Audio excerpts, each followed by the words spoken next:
So the goal of our project is to have two transmission lines that power a variable load bank, and that'll act as our data center. And so when a fault is imposed on one of the lines, the other line should remain energized and power up the load bank. So we will have a monitoring system that can display live voltage and current waveforms, and so that'll show us what happens to the entire system when you increase and decrease the loads on the load bank. And then we will also have an SEL relay that will isolate the line with a fault on it and then auto-reclose when the fault has been cleared. And we will demonstrate single line to ground and three-phase faults. In front of me is the main transmission line system, which simulates a 100-mile transition line attached to a large data center sized load. We can take our input, which comes in from a 208 volt source, runs through the transmission line, and then it's stepped down to a 24 volt voltage so that we can actually power our loads. For this first test, we are going to try a single line to ground fault at the 20-mile increment of the transmission line with both the main line and the alternate line turned on. So if you see on the load side, the light bulbs are turned on right now, which is showing us that current is flowing to the load. When we do the fault, what should happen is that the main line will be open, so no current will be passing through, but because we have the alternate line, the light bulb should stay turned on. Okay, for this test, we're going to do a single line to ground fault on phase A. When I flip the switch for the fault device, what's going to happen is the circuit breakers 3 and 9 will be opened up by the relay. And after a certain amount of time, the relay will close CB9 and then close CB3 after we've determined that the fault has been cleared by me undoing the switch on here.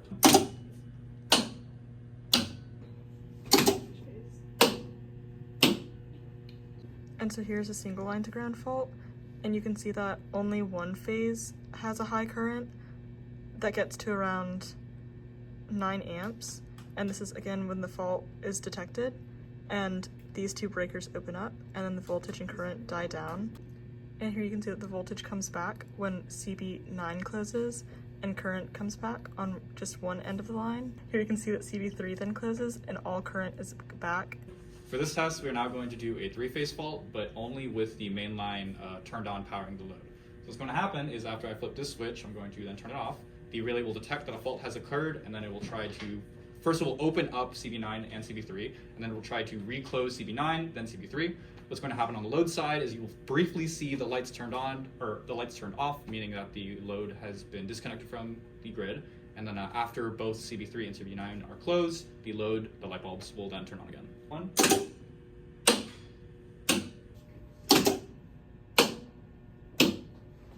Once the fault registers on the relay as at this dotted line, and you can see that output 106 and 107 are the contactors, and they open when the fault is registered, and the breakers reset, and the event record is triggered, and this is the voltage. And then after the fault occurs, the voltage and current die out, and then this is when CB9 closes, and current is on CT9, and output 106 is closed, and the voltage is back. And then here is when CB3 closes, and you can see that all current is now back, and output 107 is closed, which is CB3, and breaker 2. Okay, so this is the monitoring system. So it takes in current and voltage signals from the system, and then it goes to PCBs, which tune the signal and step down the voltage to appropriate levels so that they can be read by this network of Arduinos, which connect to a Raspberry Pi through this USB deck. And then it goes over from the Pi, it can be monitored on this graphical system. From the Raspberry Pi, we have graphical displays of the different waveforms, so we can see during actual events current or voltage rising and dropping.